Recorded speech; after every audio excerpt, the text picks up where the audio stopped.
This is K11 MASTER CLASS, and it's an honor for me to talk about this exhibition and also your work in this master class.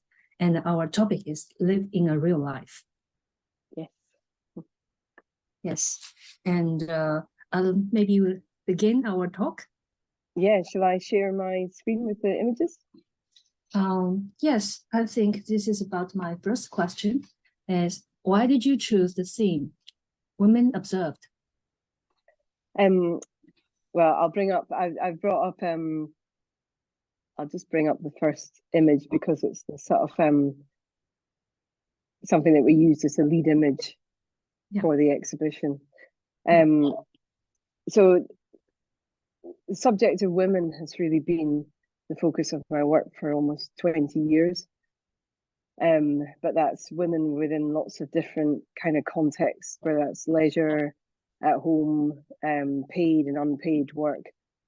And I wanted something that, something thematically for the show that would bring together lots of these different subjects within a broader theme, which ties them all together, which is this idea, I suppose, of observation and looking. And that's something that's really consistent throughout all of my work, really. It's about trying to look at something that is all around us, but perhaps is overlooked in our daily lives.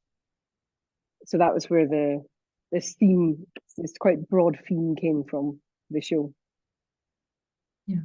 So it is about the people we overlooked before, and now we give them attention.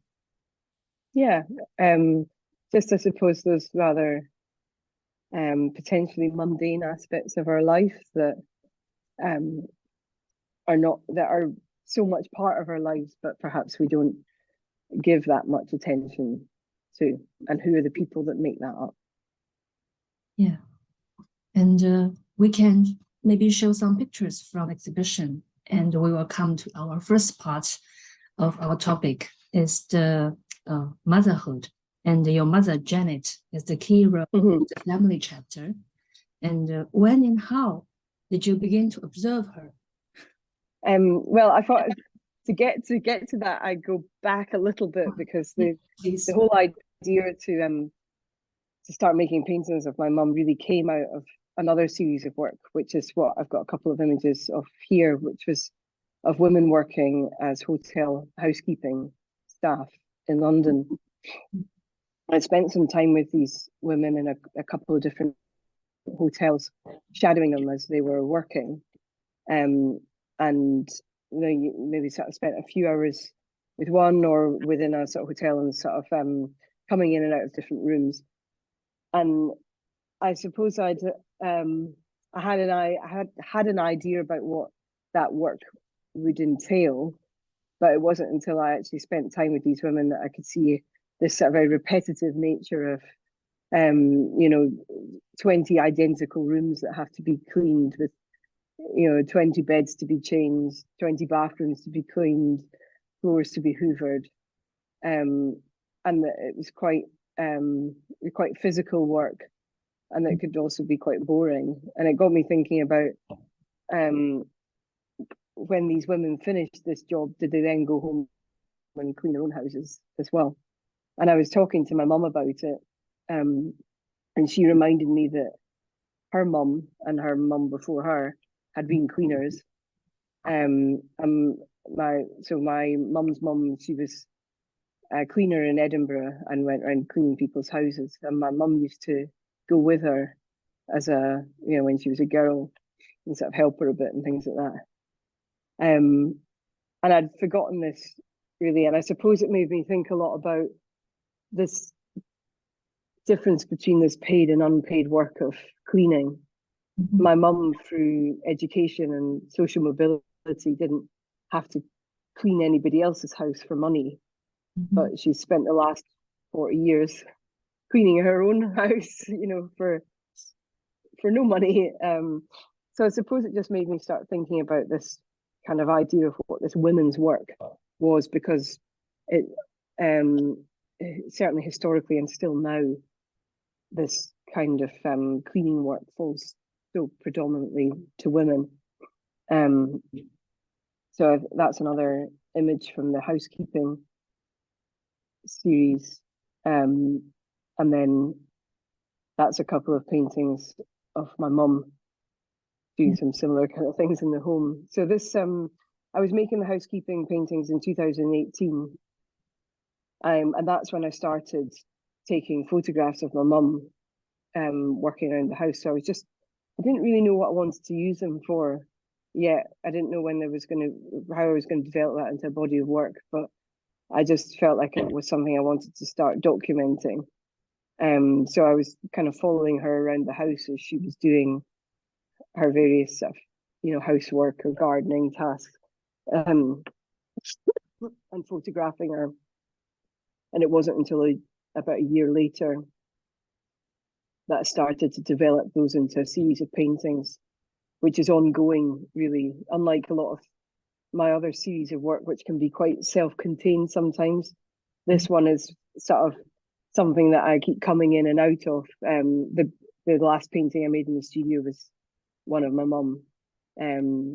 So I see it as just a sort of ongoing series that has this slightly sort of temporal quality to it as well, both in this idea of these quite cyclical domestic tasks, some of which are done daily, some weekly, some yearly, but also this sort of seeing it kind of this goes on and on. A woman's work's never done. So it's it seems to make sense that the series just carries on. Mm-hmm. And what is your emotion when you paint these works? I suppose it's of respect and admiration for that work. I think when I was a kid, I mean, all I've ever wanted to draw and paint since I was old enough to hold a pencil were pictures of women.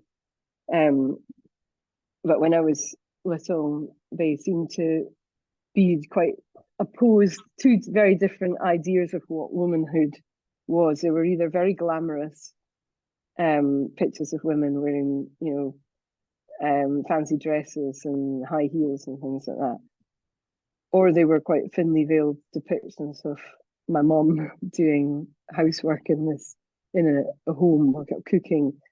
And I think I sort of had, from an early age, I was kind of thinking, like, oh, these two ideas that I have of womanhood don't really kind of match up in a way, and I couldn't quite sort of resolve it. But it was, and then of course, as I became an artist and started developing my subject interests, I'd always looked to other women, like women outside of my own sphere of like family or kind of people that were that close to me. And I think it was only when I sort of had this realization after speaking to my mum about this cleaning work, that I was thinking, oh, actually, there's some interesting subject right here, in my mum. And actually, that's also a chance to return to what had been a bit of a preoccupation, I suppose, in my childhood, kind of artistic, first sort of thinkings about women and that. So it was I think even as a kid, I knew I was lucky to have my mum around all the time in the house. So I suppose these works for me are a bit of a celebration and a recognition of that work, which is often so invisible and is often only visible through if it's not been done. You tend not to notice a really clean room. You might notice a dirty one. And I suppose not just a sense of that kind of respect and admiration for my mum, but for the millions of other women that spend their lives, making home and doing that in this sort of quite quiet, unseen way. Yeah. So what is her comment on these paintings when At first, she was quite sort of bemused. That couldn't understand why anybody would want to see any paintings of her, you know, her in this sort of house. But now I think she quite likes it, and I think this house. I'll just flick through another couple of images. This house has really been her and my dad's sort of life's work in a way. They've lived here for such a long time, and they've done a lot of work on this house. This is a painting here of her hanging out my dad's overalls. It's a very traditional gender roles in the house. My dad does all of this sort of maintenance and DIY sort of building work, and my mum does all of the traditionally sort of domestic roles.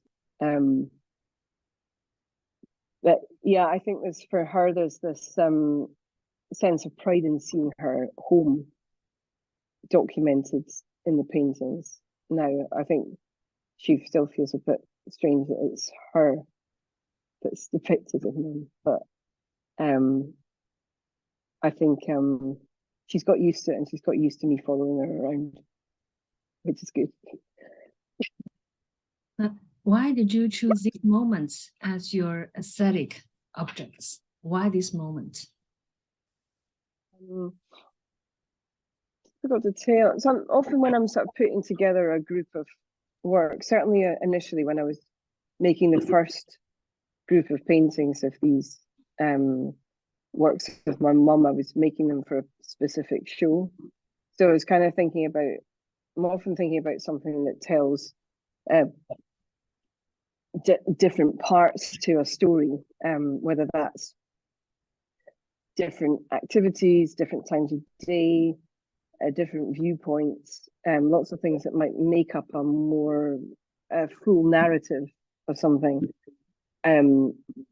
But then beyond that, so this is a very recent painting that I did, which was not part of a wider presentation. It was a singular work that was going to be shown. A lot of the time it's sort of intuitive as well. I spend, I think this was last summer, one evening, and Mum said she was going out to sort of water her plants about 11 o'clock at night or something like that. So I was like, the light looks really interesting, because the light in the summer in Scotland is sort of beautiful. It's sort of light until very late at night. So I just got to grab my camera and go out and take some pictures while she's doing this sort of activity, and sort of see if there's anything that I think will work in a painting. So it's a little bit kind of ad hoc and kind of intuitive, and I often don't really know until I have the photos printed and I'm in the studio what's gonna make it as a painting. Yeah, I noticed that there are different lights in this painting. The lights inside the house and outside, and also effect on the leaves, and also the shadows. There are so many interesting perspectives to observe. Yeah, I think that was one of the things that really drew me to this. I quite like these kind of quite complicated light sources and things, because it's always a bit of a challenge in the studio just to try and recreate that. And I'm sort of often thinking while I'm painting it, where's that light coming from? Or it makes me think differently about the space of the house as well, which is because this is a house that I know really well. It's where I grew up, so it's but painting it has made me think about it and look at it in a different way, because I suppose I'm like thinking about it spatially through painting. Yeah, and then we come back to the topic, the motherhood. What is your experience as a mother? And well, I started making these paintings of my mum when I was pregnant. So there was a bit of a I was already thinking about some of that stuff. It made me think differently about painting these making these paintings of my mum as I was about to become a mother myself. Oh, there's another one of her. Something else. Oh, sorry, gone too far. I think that was the start. Making the paintings of my mum was the start of maybe a slight shift in things that in my approach to subject matter, which I think has been accentuated or sort of encouraged by becoming a mother. Maybe the sort of art and life have become much more entwined for me, and most of the subjects that I've made since I've started the paintings of my mum have some kind of personal connection, whether that's through an experience of being a mother or things that are sort of connected to that, partly because my time is much more kind of merged now between, you know, having to spend like a family time and studio time. I'm actually at my mum and dad's this morning while we're recording this, and my mum's looking after my daughter for me, and then we'll go to the studio sort of thing. So it's kind of I don't have that same delineation between home and work that I maybe did before I had my child. And I think it's opened up a whole different sort of subject matter for me in a way as well. Some of the things that I've worked on since becoming a mum have been about that experience of that transition. And the paintings that I made of the maternity ward, the hospital, that's where my daughter was born. So it was both interesting for me from this thematic point of view of what I've always been interested in with my work, but obviously there's this personal connection for me too with my own experience of being there. And then the paintings of Lisa, my sister-in-law, in that period in which she became a mother for the first time, which is looking at her experience, but through the lens of my own experience, and some of the subjects that I'm planning on developing over the next sort of year or so also kind of continue some of this more direct reference to my experience of motherhood. I'm going to be making a series of paintings about women working in nurseries. So it's slightly kind of shifted my focus, I suppose, on subject matter, because it's just opened up a whole different world of women's work to me, both my own and coming into contact with other women that facilitate that kind of, facilitate, I suppose, the ability for me to go to my studio and still be an artist. I think being mother is a huge and important work for women. And it's sort of gets more complex in a lot of ways for women of my kind of generation, because we often build careers and things and then have families, and it's a difficult balance to try and get those things right. Those same sort of diametrically opposed ideas of womanhood that I was drawing when I was a little girl, for me, are still kind of at play and have been brought to attention more for me since becoming a mum. It's like this balance of enjoying both being a homemaker and being at home with my family, but then also wanting to be in the studio and being an artist, being the observer, but then also feeling like a lot of the time when I'm at home, I become the subject that I paint. But spending most of the time on my hands and knees cleaning the kitchen floor, getting all the sort of stuff that my daughter's dropped on it, or washing and cooking and all these sort of things that I then go to the studio and make paintings about. So it can be a sort of strange, very cyclical kind of thing of art and life kind of imitating one another constantly. Yeah. So I think it's a big challenge for anyone who wants to have both. Yeah, I think we're told we can sort of have it all now, but it's quite difficult. Yeah. Let's come back to your next work. When do you decide a more deserved to be painted? For example, what is the story behind this one? Yeah. Why? So this is a painting of Daphne, my daughter, when she was about a year old. And it's part of a series that I made called Nearby, which was in a way kind of my lockdown series of paintings.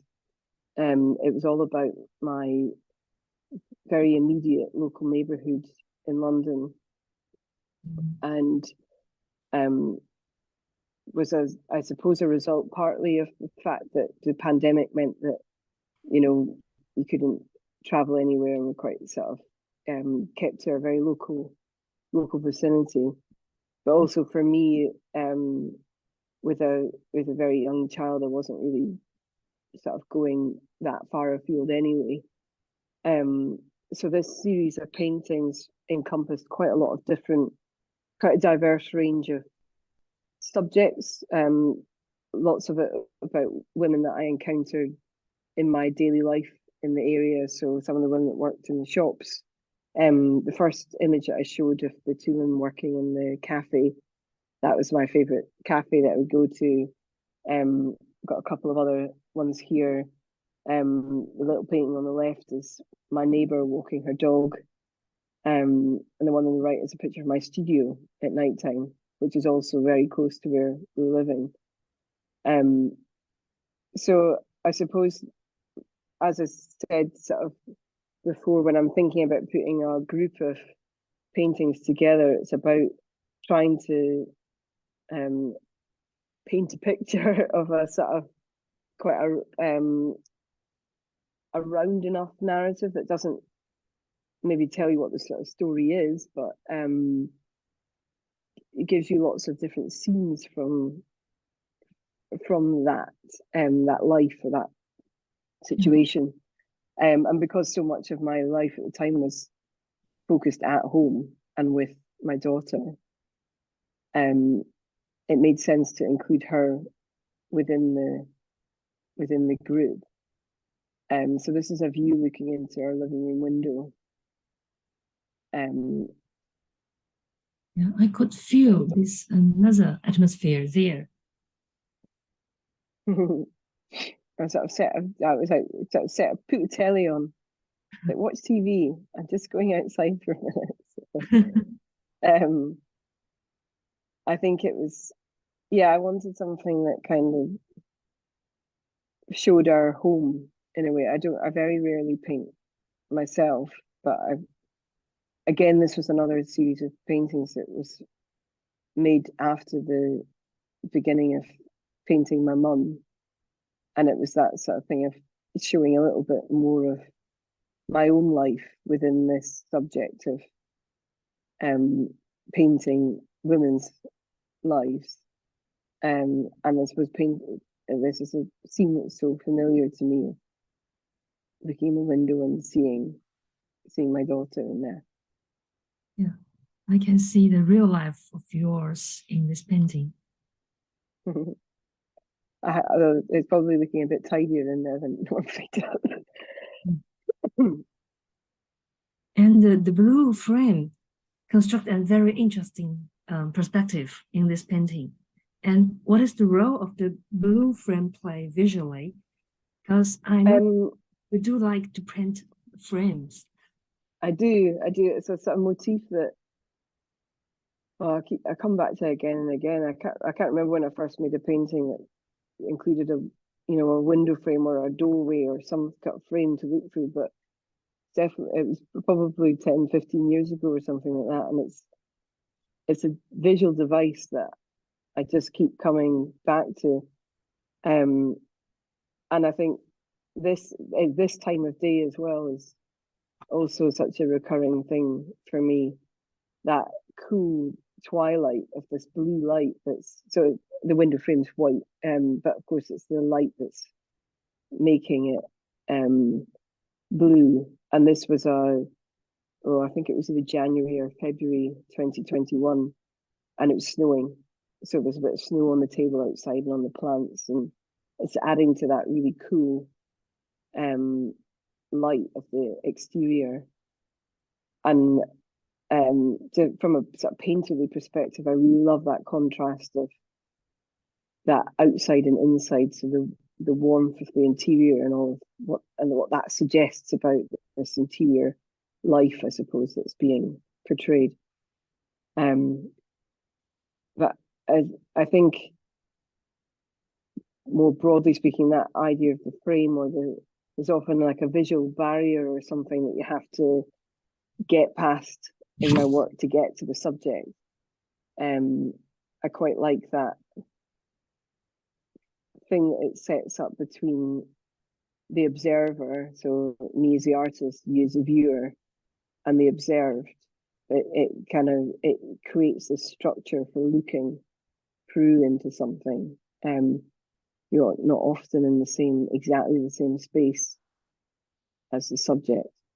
I suppose it's a sort of a distancing device in some ways. I don't really know. Some of it's it's instinctually how I like to look at things. I find that when I look at the photographs that I take from the paintings, it almost doesn't matter what the subject was. The way of looking, the way I frame things through the camera and the way of looking at them is really consistent for me. I suppose it's just about a visual language or something that I've developed for looking at my subjects. Yeah, and also I remember in the exhibition, the Pool Views 2016, and also the Box, also 2016, they all have interesting frames. Yes, yeah. Yeah, I think, well, the beauty box, that the sort of framing on, though I made a lot of paintings of these sort of views into shops and beauty salons and restaurants and things from the space of the public space of the city, from walking along on the pavement. So they're also then about this idea of how our view of the city is framed through these windows that we look through and get these glimpses of other people's lives. So that window is then creating this other dimension, I suppose, to the work, because it's really positioning you outside on the street, kind of looking in. And with the Pool Views painting, that was a view from a balcony in an apartment that I was staying in. So again, I suppose it's about, so instead of, it suddenly positions you in relation to those people. If the bars hadn't been there, it would be quite maybe a less human viewpoint, because you would just be sort of floating somewhere above the scene. The bars kind of mean that you're situated in somewhere, looking through something at a scene. So it's as much about framing a subject as positioning the viewer, I think. Yeah, you're making a spot of the observer. Yes, yeah. Like a sniper.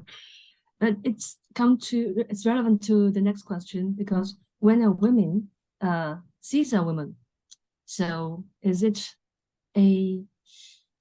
like detective, or like sniper, or like someone, like an angel who's looking after someone? Let's see what I've got. Oh, okay. Oh yeah, I brought up a couple of pictures here because I don't know. I've always found that quite a difficult thing to answer, because I don't know what I don't know what it's sort of, how to describe how a woman looks at another woman in a way, but I think it is different to the way that a man look at a woman, and especially this sort of from an artistic point of view. I think there's always a degree of objectivity when looking at anybody else because it's not you, but then I think there is maybe a less distanced objectivity of a woman looking at another woman than a man looking at a woman, because you might share some of the same experiences of what it is to be in the world, and sort of feel empathy for that position in a way that is different. I think the other thing for me about this difference between maybe how I'm able to look at my subjects as a woman looking at a woman, and how that might differ from a male artist, is about intimacy and access, I suppose. I brought up a couple of put in a couple of images of the maternity ward paintings, because I think that's quite a important example in a way that I was privileged this access to this quite intimate and vulnerable moment of these women, and I feel like that was certainly in part because I was another woman. This is in this scene, it's a midwife helping this woman who's just given birth that morning to change her baby's first nappy. It's quite a sort of this woman teaching somebody how to do something, and it's quite a vulnerable moment, I suppose. Or this painting where this woman's in labor in a birthing pool. I mean, if she took I don't know if I would have been allowed in that room if I were a man. When I was in that, when I was in labor, I don't know if I'd have wanted an artist in the room. Full stop. Anyway, it's very kind of her to let me in, but I think I'd have felt less comfortable about, or maybe I'd have felt more comfortable rather, knowing perhaps at least it was another woman seeing me like that. So I think there is a sort of there's a double sort of thing. Perhaps there's both a way of looking that might be different, but also the access to be able to look, I think that is maybe different for a woman looking at a woman. Yeah, and we are also coming to the next question about the contemporary experience of women in our times. Well, in the context of these paintings about birth and early motherhood, I think I think I told you I was sort of looking a lot at these paintings by Mary Cassatt and Berthe Morisot. These paintings of sort of mother and child, and how these were the paintings that I'd really, of course, there's a plethora of depictions of mother and child throughout art history, but an awful lot of them are religious or very idealized in their depictions. And Morisot and Cassatt interested me because they seemed to be a slightly more realistic view of what that was.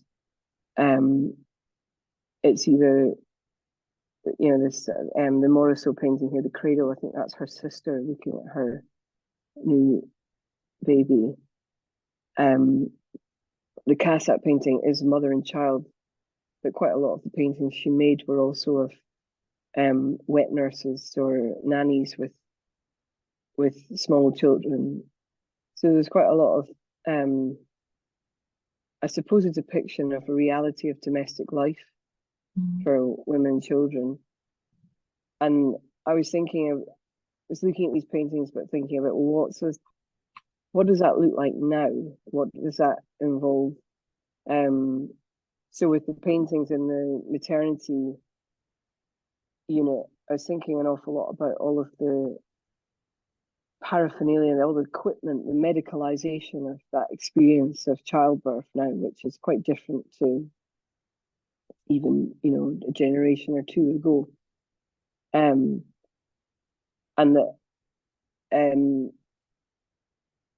that starts a sort of experience, I suppose, of motherhood. These are two paintings of my sister-in-law Lisa from this series of her in early motherhood. I was thinking a lot about what does that look like now? What are the things that are both universal to that experience, but also specific to a contemporary experience of it? So some of the universal things being this, I suppose, loss of sense of time in a way, like the delineation between day and night kind of disappears in the early days with a baby. Everything's punctuated in these sort of 3-hour cycles or something between feeding and sleeping, and it becomes quite strange. You spend a lot of time on your own in the dark in the middle of the night, this baby, or all of the equipment and junk that starts collecting in the house. There's sort of baby toys, half-drunk cups of tea. I think on the coffee table, there's a breast pump, a thermometer, a laptop, load of sweeties, some sort of other things. There's a pack of nappies at the side there. And it's all sort of happening in this semi-darkened room where the TV's on most of the day, because you're sort of stuck in the house as well. So this kind of sense of this quite limited domestic experience. So real. And yeah, more half-finished drinks and things and baby bottles and all of the sort of stuff that I suppose, as I said, this was me looking at Lisa's experience, but it was also very much through this lens of my own experience. And when I had my daughter, suddenly kind of looking around the house, I think looking at all the stuff that had appeared that I never even knew existed before, and all this equipment that women have done without for centuries, yet seem to be seen as now essential parts of having a baby. And so I suppose I was kind of interested in that, which is, I guess, the way I'm always sort of thinking about how I'm representing a contemporary experience of being a woman. The way I paint has a lot of I think I remember once when I was at the Royal College, one of the tutors said to me, "Oh, your paintings look like they could have been made any time in the last 150 years because of the way I paint." And I think, and that really kind of annoyed me at the time. And I sort of thought but it spurred me on to think, well, how do I make this is the way I want to make a painting, but how do I make it about what it is to be alive now? What are the things that make us know we're looking at a contemporary space? And I think that was when I started to think about all these objects or how the rooms in our houses are decorated, or the spaces that we enter. What do they look like? What are people wearing? What are all these different things that we see around somebody that tell us about when as well as where somebody's situated? Yes, and I just have another quick question. Why are you so into the figurative painting, not abstract? Because of the topic you're interested in, or other reasons? I think it's just always been like hardwired for this. Like it's never really done anything any different. You know, if I look at the paintings and drawings I made as a child, I can see the start of this. I suppose I've always been interested in people and making pictures of people. And I don't think I probably realised until maybe my mid-20s, until I was at the Royal College, I think, that it was really about making paintings of women, that was what I was going to be most interested in doing. I just don't think I think in a different way. It's kind of how I see the world, I suppose. I wouldn't know how to make an abstract painting. I wouldn't know what to do. I think I'm just sort of, I love all the little things of real life. I've always been into reality. Like that's all everything, all the things I've read, watched, you know, that's always sort of what attracts me. So I suppose figurative painting for me has been is the vehicle through which to express that, and it's the only way I know how. Yeah. And we come to the next painting as the birth symbol. Yes.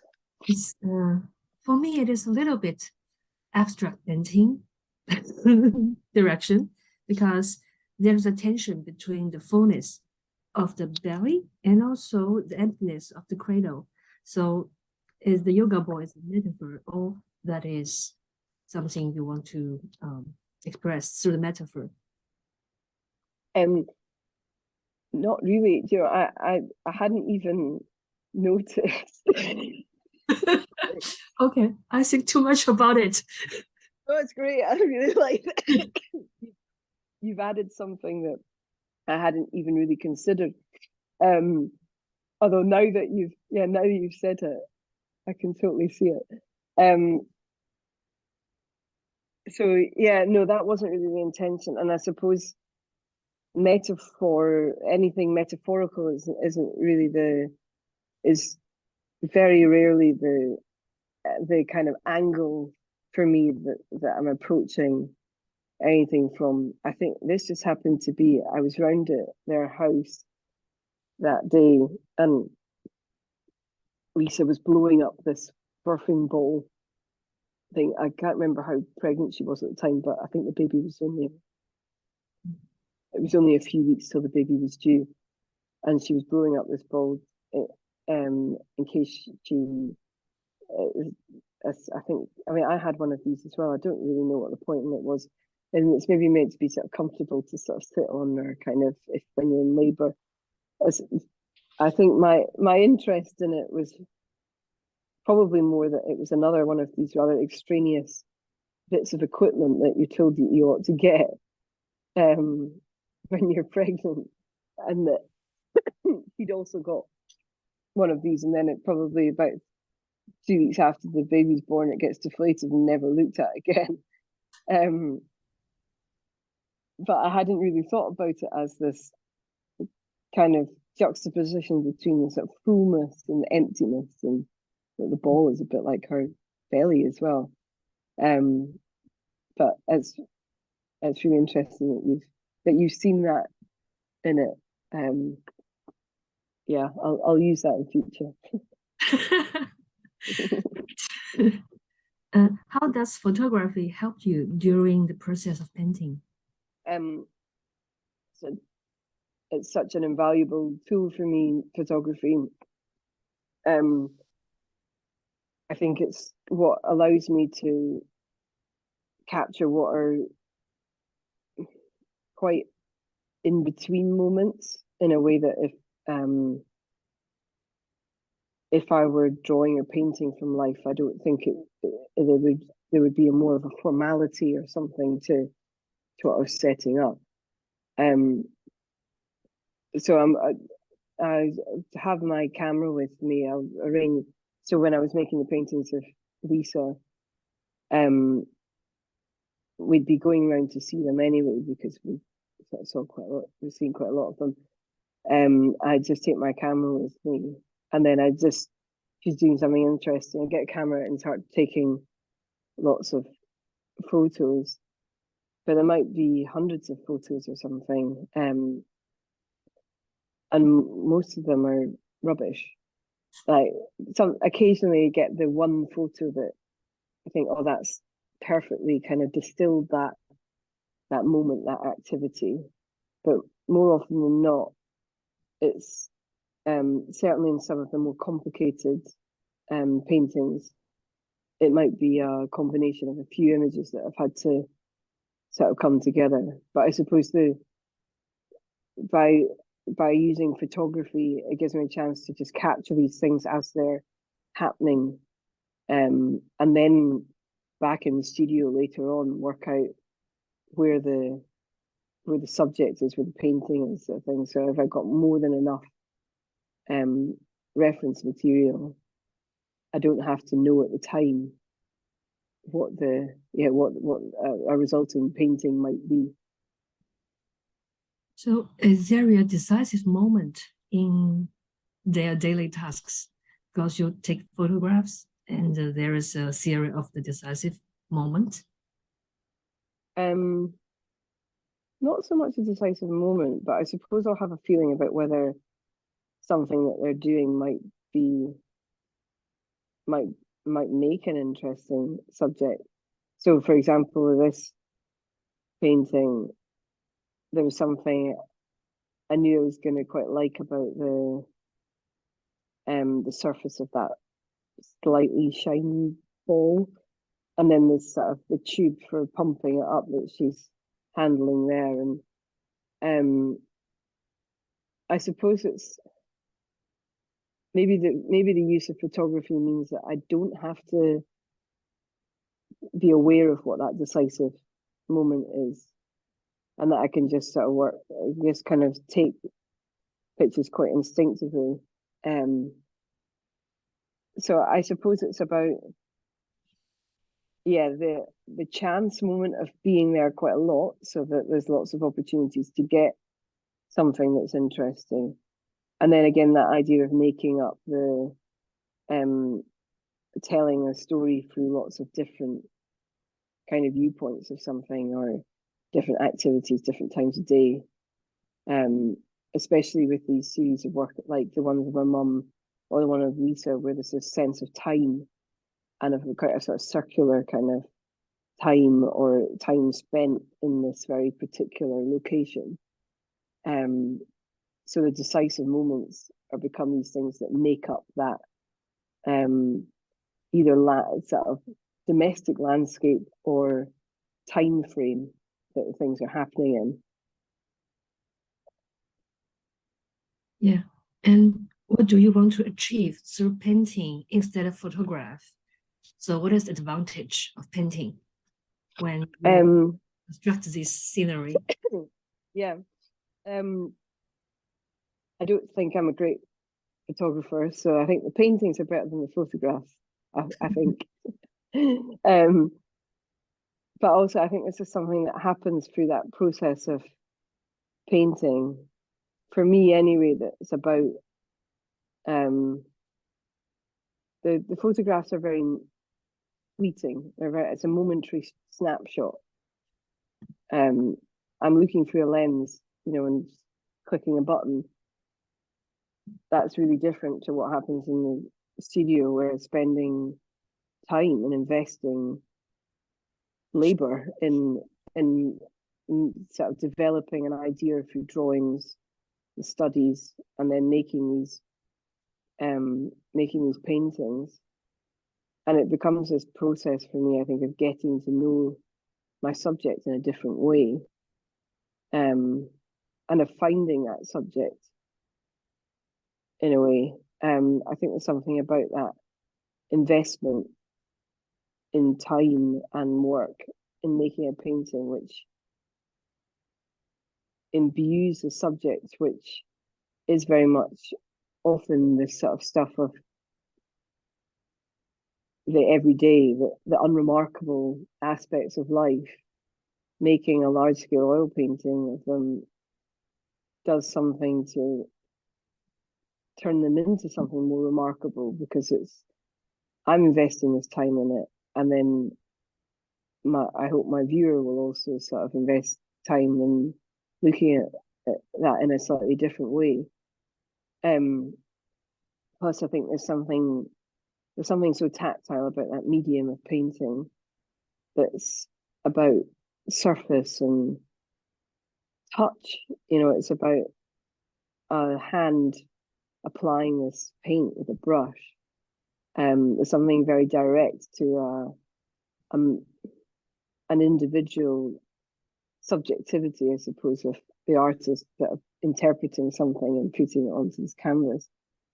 And I think there are lots of things that you can do within that as a painter to about how you treat that surface, or about how you present your subject within the medium that can I don't know, make the viewer feel a certain way about what they're looking at, or feel there's something very seductive, for me anyway, about that oil painted surface that that I both can enjoy looking at the image, but also really just enjoy the making of how that image is made through brushstrokes. The texture. Yeah. So let's come back to the art history. Yeah. Mm-hmm. Women at work is very important and also quite absent in our whole painting history. So we can talk about some references for Degas and Manet. And this from sorry, I should have jumped ahead a bit there. I think you mentioned Manet and Degas, that period of French paintings, like hugely influential for me, in particular those sort of images of women's work within that. For those male artists, I suppose it was women within that public space of the city, working in bars or cafes, or as dance halls and things like that, theatres. Whereas for Cassatt and Morisot, who were their contemporaries, you're seeing that domestic sphere of women's work. So yeah, they've certainly been a big influence for me. And then also this 17th century Dutch painting has been quite a consistent reference for me, particularly when I was making a series of paintings about women working as tailors on Savile Row. Because those were, I suppose I was interested in this difference between a historical depiction of women scenes depicted sewing, which is very much this domestic activity, kind of, I suppose, and then how that compares with what I was trying to represent in my paintings of the Savile Row tailors, where these are women in a professional environment doing this work, and maybe that difference between domestication of this women's work and then the professionalization of it. Yes, and we come to the next influencer that yes. She has a tragic life, but she has a great sympathy for the working class. That also is also your very good quality in your work. I think she's I think I don't know if sympathy is the right word. I think she was very much immersed in these sort of women that she painted lives. These were her. This painting in particular is being. I think I saw it maybe about 4 or 5 years ago, something like that. Eva Frankfurter worked at a cafe in the East End of London, and these were two of her colleagues at the cafe. And I suppose I love it both compositionally and subject matter wise. The subject being that these are two women that we wouldn't necessarily expect to be the subject of an oil painting. And the moment that they're seen in also is not something we necessarily expect to be the subject of a painting. This sort of moment during a break, a kind of off-guard moment where it looks like they're about to say something to each other. I love compositionally, I love their body language, and it seems to sort of mirror each other. And these matching uniforms and things, and it directly influenced the painting that I made the same year, which was part of the housekeeping series of paintings. I suppose it was that, again, that slightly off-guard moment. These women aren't working in this, they're in the staff room before they start work. The repetition of the uniforms and the slightly sort of mirrored body language. But I think, well, I suppose in this painting, these two women are in dialogue with each other, whereas in this painting that I've made, they're sitting next to each other, but they're all in quite psychologically different sort of spaces, I think. But none of them are really psychologically in the room. They're all daydreaming or somewhere else entirely. But I think it was this painting that really kind of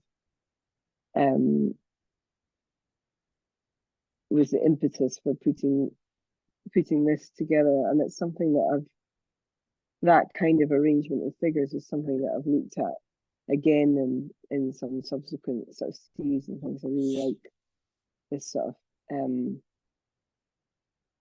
this mirrored body language.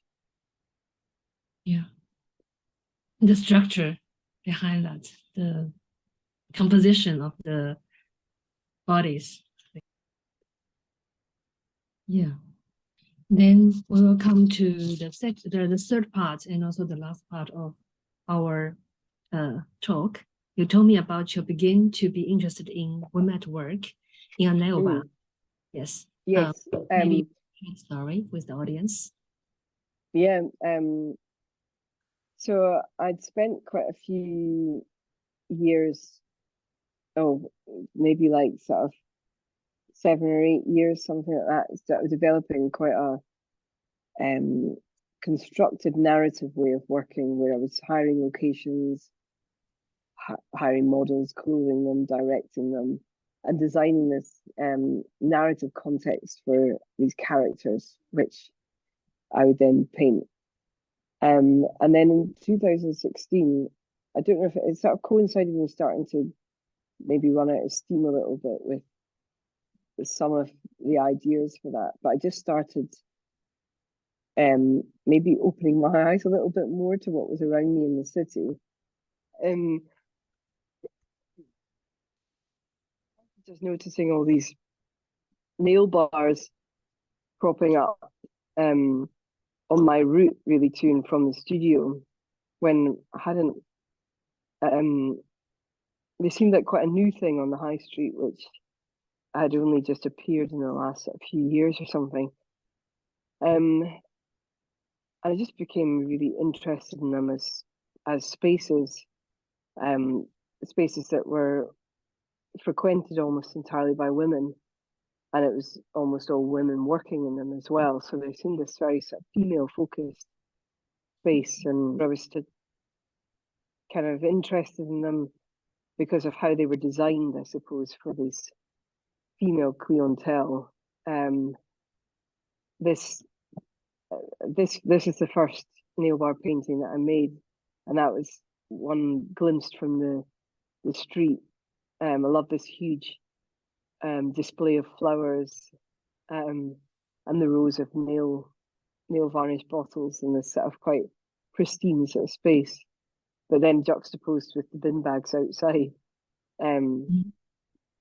which seems to sort of bring it back to reality, I suppose. It's like this, creating this little oasis inside the salon, but outside is real life. But I just sort of I felt kind of compelled to make some work about them. I was interested in them, like, and it started me thinking about who we're looking at, I suppose, in the city. Who were the women working in these spaces? Where did they live? Did they live nearby, or did they travel a long way to come here to work every day? How did they feel about the women whose nails they painted? As I said, there was sort of something that I'd noticed that was quite transactional about this particular interaction between in the nail bar that was maybe quite different to a hairdresser's or something, where I think often you might get to know your hairdresser quite well because they always go to the same one. There's quite a lot of conversation during it, whereas the nail bar struck me as a slightly different kind of space. There wasn't a relationship that was being struck up, particularly between the women who were there to receive this service and the women giving it. So they just became really interesting spaces to me. But then I had to work out how I was going to get into them and get access to them, which was a bit harder. So as I said, the first painting I made was a view from the street, but the rest of the series were all a result of collaborating a bit more with particular nail bars. So I would just sort of traipse around with an iPad with pictures of my work on it and go in and to the nail bar and be like, "Hi, I'm an artist. This is what I do. I'd really love to make some paintings here." And of course, a lot of them just told me to go away. But luckily, 3 in the end said yes. And what I did was, because this is the first time I was working with a space that was a real life space in a way, because I'd been making all of these quite constructed paintings before, where I had, where I was sort of staging things a lot more. These are the first paintings that I was making where there wasn't really any staging. There was a little bit of so what I would do is I would get some of my friends to come and get their nails done, so that I had some control over some of the aesthetics of it. So the 2 women sitting having their nails done there are my friends, and I was like, okay, can you wear black and white? Any kind of black and white outfit, black and white or the bright pink, because I knew what the interior of the salon was like. So I was sort of I was half kind of designing it a bit, but then everything that happened, everything that I was photographing action-wise was just the normal workings of the nail bar. So that was my first kind of route into being a bit more documentary, I suppose, in the approach to how I'm gathering reference material. I think the next step from that was then the paintings that were these views into shops and restaurants and things from the space of the city, and then the housekeeping paintings. So they were, by which point, of course, that I was relinquishing any control over the setting or who the people were or what they were wearing or anything like that. It was much more just about reflecting directly on what was in front of me. So where are the social spaces that you choose to observe? How did you discover them? A lot of it's just about always having my eyes open to what's around me. And I think it was making these nail bar paintings that kind of awoke my senses a bit to the city in a way that I'd often, when I was making the more constructed staged works, I'd often be going abroad or going to a very particular location to gather all the source material. Then I'd come back to the studio, and I wouldn't be thinking with that head on again. Whereas I think when I started making the nail bar paintings and everything I've done since has been much more about looking at the world that's much more directly around me. And that means that I now find it quite difficult to switch that off a bit. So everywhere I go, I'm kind of seeing things that are interesting. Since you told me that you come from a middle-class family, and I'm interested that why and how do you observe the working class? How do you get connected with them? I did, yeah, I'm from a very middle class family and upbringing, but I think that was always with quite left-leaning values, a lot of which probably informed by my mum, you know, and her sort of background and things. She's a really big figure for, well, still is very influential on me as a child as well. I don't know, I think I've always been interested in people, and I think that's where it ultimately comes from, and that's all people. And I've never thought that I don't think you have to have exactly the same circumstances as somebody else to be interested in their life or to feel empathy for their position. I think, yeah, I don't know. I don't think there's not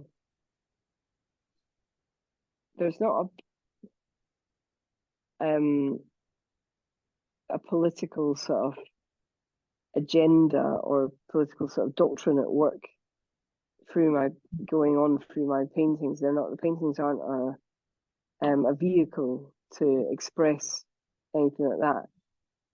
But I think they are a vehicle for asking questions about our social and cultural sort of environment and who occupies that, who does all these jobs that are essential to our how we live. How do we value those jobs in society? And I think that's something that's consistently sort of interested me for a long time. And the paintings are really about asking those questions rather than directing an answer or suggesting about how we should look at a certain group of people. And I think my work is sort of I have depicted women working in working class sort of roles or low paid positions, but there have equally been as many paintings, I suppose, I've made of women working in much more in skilled, well paid professions. I think what I'm interested in is about trying to reflect quite a broad picture of how we live now and how all these different people fit into that. And I find it one of the things that I find most exciting about the kind of work that I'm able to make is that I get to meet all these people that might not otherwise be in my sphere of, you know, as an artist sort of thing, that I get to spend a morning with women working in a hotel who are from a different country from me, who have a different perspective on what they're doing. Or I get to spend like a day with these women, obstetricians in a hospital who never normally meet, or you know, it's a great privilege to be able to meet lots of different people, and I suppose get a sense of how complex and nuanced all the relationships of individuals are to this sort of social and cultural context in which they live, and that you can't really say that I don't know, you can't make sort of broad assumptions about a group of people or something, because actually when you get to know people and you get to spend time with them,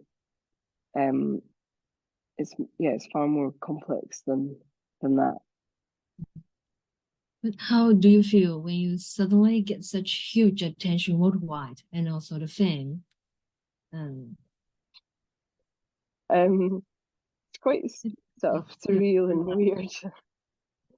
I mean, been quite lucky in that my work's become, the interest in my work has grown slowly and steadily over a number of years, although things have increased quite a lot in the last year or so, which is both really exciting and kind of hugely flattering that people want to look at my work and engage with it, talk about it, write about it. I mean, that's sort of your dream as an artist, you know, that people are interested in what you're saying. But it also feels quite distant in a way. You know, when I'm in the studio, I've got the same problems working out how to make a painting work, or working out how to develop an idea into something that feels right, as I did 10 years ago. You know, it's sort of, I suppose it's just all that stuff is sometimes feels like it's happening somewhere else. It's not happening when you're making things, which I think is a good thing, because I think it would be, if it felt like they were part of the same thing, it would be quite hard to make work, because it would feel like all this expectation on it, and I don't really feel that. I think I just when you asked me about why figuration, figurative painting's very fashionable at the moment, but it hasn't always been, and I realised that the attention on my work at the moment is partly because what I'm doing taps into something that is of interest to people at the moment, but it's always of interest to me, and always has been. And I suppose you just feel like as an artist you have to follow your own path, sort of thing, and kind of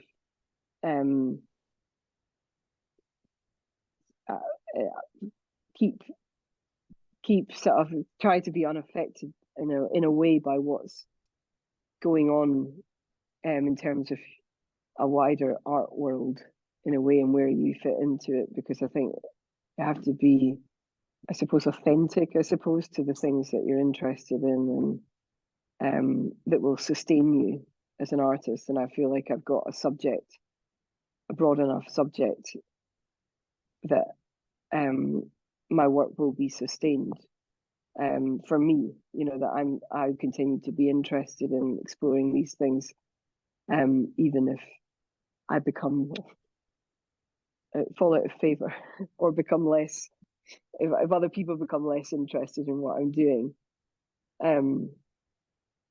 So try to just sort of enjoy it, but also not hold too much weight to it, because that's not really where the work is. You know, the work's in the studio. So are you a feminist? Definitely. Yeah. Yeah. Very much. You're proud of that. That's great. Yeah. So what is the future of painting in your perspective? I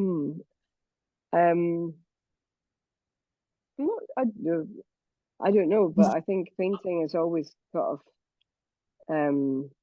I think painting always has a purpose, because I think it's quite unique as a medium for expression. So I'm certainly not worried about its longevity. I think it's a very immediate thing that people both feel compelled to make and to look at. And I think it can make us think and feel in a way that other artistic mediums can't, or it does something different. Yes, I think painting will be a very unique living art expression in the future. Also kind of conviction. Yes. We have metaverse. Yeah. How will painting fare in the metaverse? A very pleasant conversation and inspiring. Oh, thank you. Thank you so much. Oh, thank you. It's been really nice chatting. Enjoyed it. Yeah,